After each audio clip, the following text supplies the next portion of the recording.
Hi, I'm Jessica Taylor, Hi, I'm Kalisha Woods.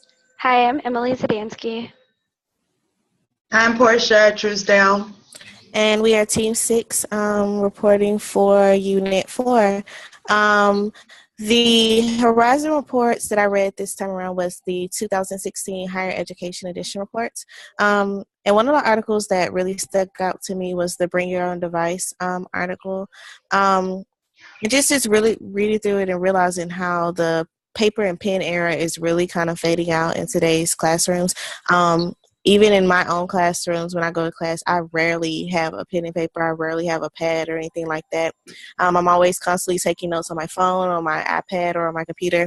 And this is pretty much what this article discusses about how learning now reflects the everyday lifestyle and the way of working with technology, and how educators are finally accepting it into their classroom.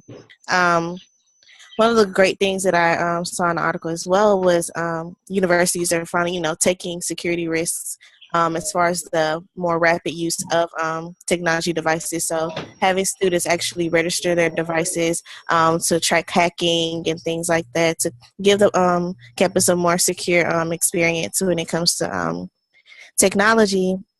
And I also found it really interesting that some professors are starting to allow students to actually bring their own computers and laptops to take in-class assignments, which I've never experienced. But it's just really cool to know, just see how the classroom is just really shifting.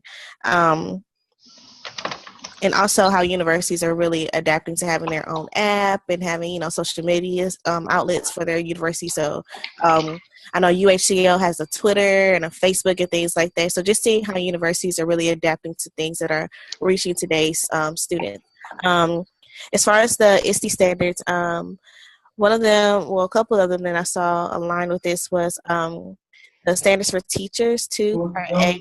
So just advocating safe teaching and ethical use of the information that we use. So that goes back to taking precautions and creating ways for people to register their devices, just to keep traffic and copywriting issues under way. And also the standards for students, part B, just exhibiting positive attitudes towards using technology that supports collaboration and learning. Okay, for this unit, I read the 2017 Higher Education Horizon Report, and what I found myself focused on for the ITSE standards were the student standards for 3A and 3C.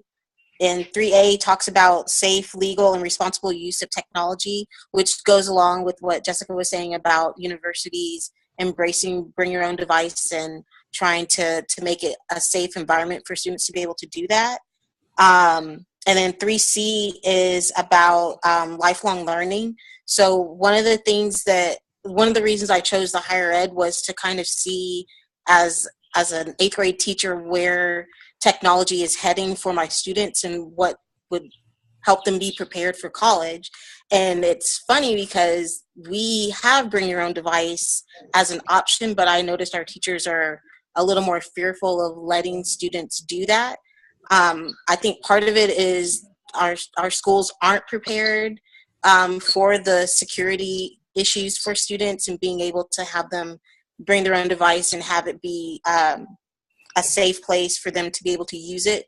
The other fear is I think teachers assume that students already know how to use these devices responsibly and get agitated when they are just playing around and don't really want to teach them how to be responsible so that they can use this device and be prepared for being in college and being able to use their device responsibly. The other thing that I was looking at, because it mentioned mobile learning, and it specifically said in the article that mobile learning and things like BYOD build the habits of lifelong learning. And so how can we help our students be lifelong learners if we're fearful of letting them and not preparing them with bringing their own devices already in the eighth grade and in high school even.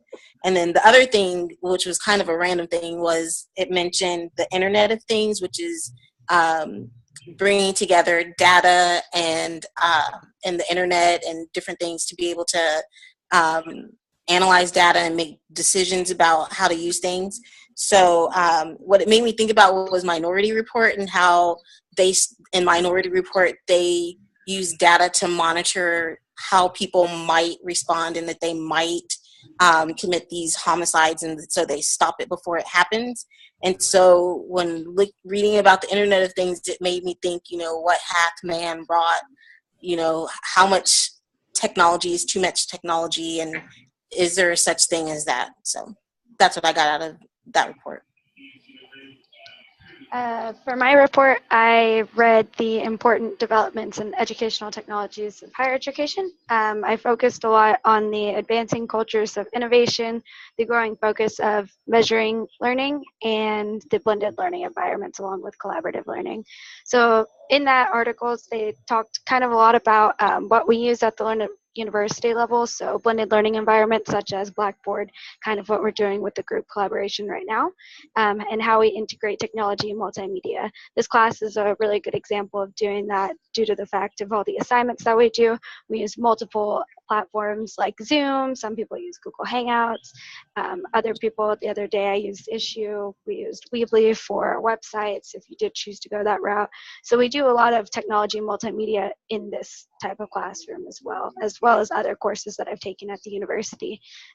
Also talked a little bit about how we can use that as far as for business approaches, such as synchronizing tools and working together.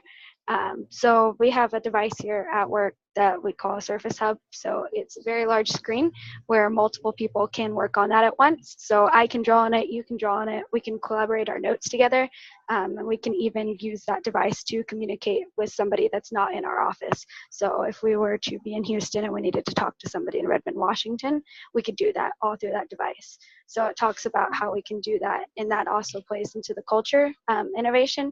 So entrepreneurs, business people can use that type of stuff. So we're preparing students for that kind of new technology world that we're heading into. I also talked a little bit about virtual reality and how that can play into it. So in one of our previous ones, I used the example of being able in virtual reality to travel to a place like Rome, to be able to travel to Washington, D.C. It's a lot cheaper to do it that way. It's not quite the same experience, but you are able to utilize it for learning purposes. So I can go visit the Washington Monument if I wanted to by putting on a virtual reality headset and doing that and teaching a classroom about it, or teaching adults about it as well. I kind of related those back to the INST standards too, for promoting model digital citizenships and responsibility, and local and global issues and responsibilities. And I also related it to the INST standard 5 with technology coaches model and promote digital citizenship as well.